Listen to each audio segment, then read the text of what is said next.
안녕하십니까, 박정화 회계사입니다.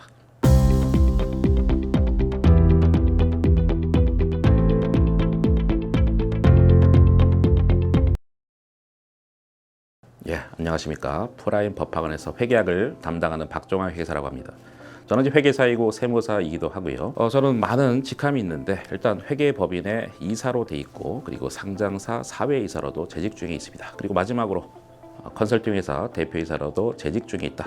야, 너 이 많은 것들을 하는데 어떻게 강의하냐? 저는 강의가 훨씬 더 제 본업보다는 일의 비중이 크고, 물론 수입 측면도 마찬가지입니다. 굉장히 강의에 포커스를 두고 살고 있는 사람이고요. 제 소개는 이 정도로 간단하게 하겠습니다. 회계학은 굉장히 어려운 과목이죠. 그래서 전체 과목 중에서 가장 꽈락률이 높습니다. 쉽게 나와도 40% 이상, 어렵게 나오면 60% 이상의 꽈락률이 나올 정도로 회계학은 굉장히 어려운 것이 이제 감정평가사 회계학의 특징이고, 사실 이 간평 회계학뿐만 아니라 다른 우리 시험도 마찬가지입니다. 60점 이상 맞으면은 굉장히 고득점이다, 이렇게 얘기할 정도로 회계학은 어려웠고요. 그럼에도 불구하고 전체 만약에 내가 10시간을 하루에 공부한다, 그러면 한 3, 4시간 이상, 최소 많으면 5시간, 6시간 이상을 투자해야 아주 꽈락이 안 나올 수 있는 아주 특징이 있는 그런 과목이 되겠죠. 두 번째 특징은 내용이 굉장히 많습니다. 그다음에 과목도 두 가지입니다. 재무회계, 원가관리회계 두 가지 과목이 있을 정도로 책도 대부분 다 두 가지로 나오고 있어요. 최근에 이제 추세는 좀 굉장히 어려워지고 있기 때문에 꽈락률이 50% 후반 정도 나오고 있습니다. 이 점을 참고하고 공부하시면 되겠습니다. 다른 과목은 모르겠지만 회계학만 봤을 때 최근에 문제가 정말 어렵게 나오고 있습니다. 가장 큰 사실 이유가 응시 인원이 급증해서 그런 것이 있었을 텐데, 어쨌든 그것이 아니다라고 하더라도 항상 시험이라고 하는 것은 시간이 지나면서 점점 새로운 문제들이 개발이 되기 때문에 어려워진 것도 분명히 있습니다. 그리고 굉장히 지엽적인 문제들도 예전에 비해서 많이 출제가 되고 있다는 것입니다.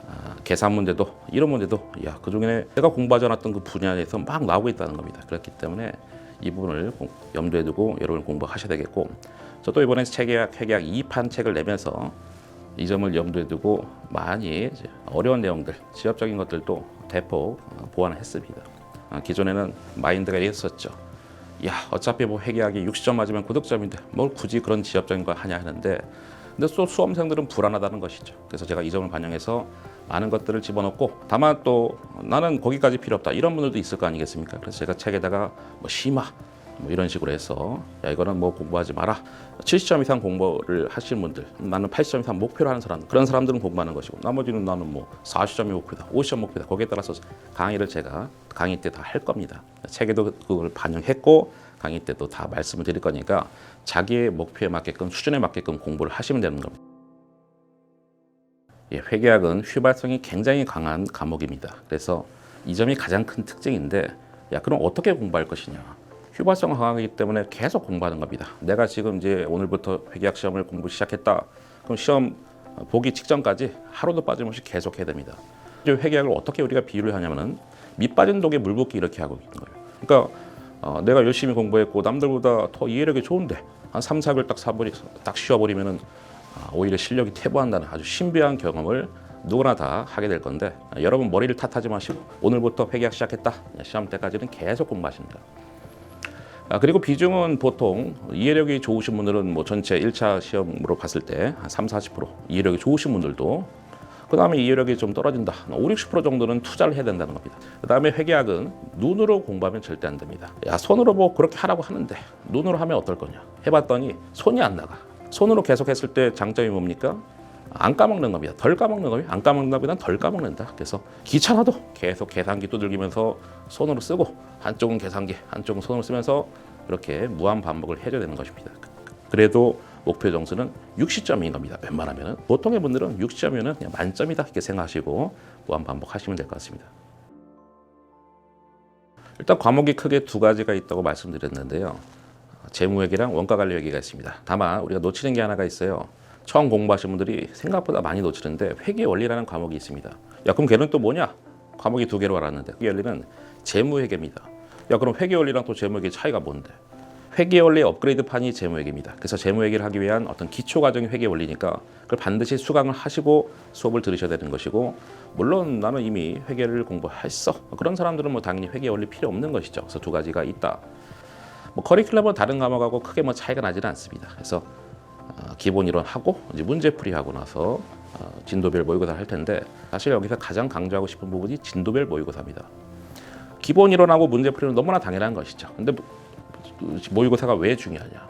회계학은 꽈락이 너무 많이 난다는 거예요. 그래서 실전 감각을 익히기 위해서 계속적으로 손을 풀면서 모의고사를 많이 봐야 덜 떨리고 그리고 실력이 확 올라간다는 겁니다. 그래서 모의고사는 필수 과정이다. 저는 그렇게 생각하고 기본하고 문제풀이야 당연히 겪어야 되는 과정이고 다른 과목보다는 그 모의고사가 굉장히 중요하니까 그것도 반드시 수강을 하셨으면 좋겠습니다. 저는 저만의 강의 특징이 있고요. 저의 교재에 또 특징이 있습니다. 일단 강의의 특징은요. 회계는 당연히 회계 처리가 중요하겠죠. 회계 처리는 공부하신 분들 알 겁니다. 회계를 기록하는 방법인데 다 그렇게 가르치고 그렇게 공부를 합니다. 그런데 저는 어떻게 가르치냐? 40문제가 있으면 물론 말 문제는 그렇지 않겠지만 계산 문제가 30문제 나올 텐데 그 계산 문제 할 때는 다 요령이 다 있습니다. 적당한 요령도 아닙니다. 30문제 있으면 30문제 푸는 다 요령이 다 있다는 거예요. 예를 들어서 그림을 통해서 푼다, 표를 통해서 푼다, 뭐가 다 있다는 겁니다. 그 방법은 누구나 다 가르칠 수 있는 방법이 아닌 겁니다. 그게 가장 큰 특징이고 교재 특징은 또 뭐가 있냐? 제 교재를 샘플로 보신 분들은 아시겠지만은 하나의 예제가 있으면은 거기에 일반적인 책들은 이렇게 써 있죠. 다음을 회계 처리하시오. 아니면 만화발본 질문 2개 정도 있습니다. 제 책은 심한 거는 한 15개 질문이 있다는 겁니다. 그걸 다 공부해야 되는 거냐? 아니죠. 나 하나의 상황이 주어졌는데 그거 갖고 이렇게도 될 수 있고 저렇게 될 수 있는 걸 제가 다 책에다 갖다 이미 구성을 해놨다는 겁니다. 그래서 책의 구성이 굉장히 좋다는 것이죠. 그런 것들이 있기 때문에 저를 믿고 따라가시면은 전혀 꽈락은 날 수가 없다.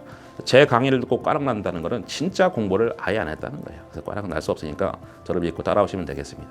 이만 마치겠습니다. 감사합니다.